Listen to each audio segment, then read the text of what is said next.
This follows a video showing a girl assaulting another learner at one of the best performing schools in the country, Mbilwi Secondary School in Sibasa, outside Thohoyandou in Limpopo.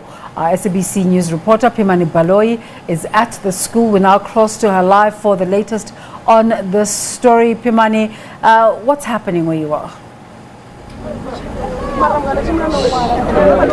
Good afternoon, Desiree. Yes, as you've mentioned, we are at the entrance of the Mbilwi Secondary School in Limpopo. This is one of the best performing schools in the country, where we've seen learners being on top of the list of top performing matriculants. But it came as a shock yesterday when a video started trending on social media where a grade 10 learner from this school was assaulting another grade 10 learner.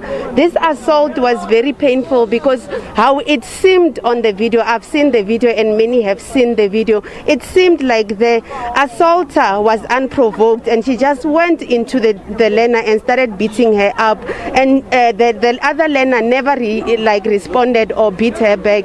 So what is currently happening right now is that we're at the gate of the school and we were not allowed into the entrance of the school, where school management told us, you know, it's during school hours, we cannot come and disrupt learning and teaching. But right now, as you can see, there's a rotational timetable happening where some learners started going to school at 11, and since then they've been brought in by, you know, scholar transport, bringing them to the school to see what is happening.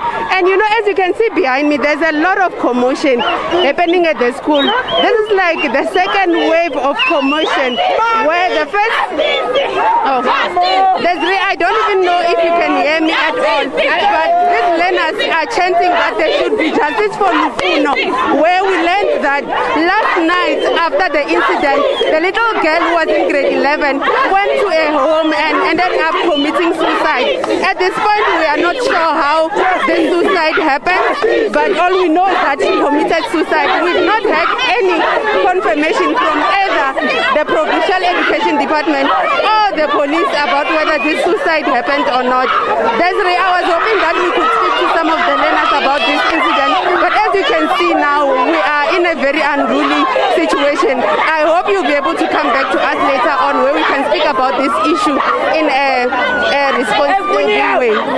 Back to you in studio. All right, Pimani, we will make our best to get back to you. Otherwise, it will be in other programs on the SABC News. You're watching The Agenda. A quick break. We'll be back in a moment.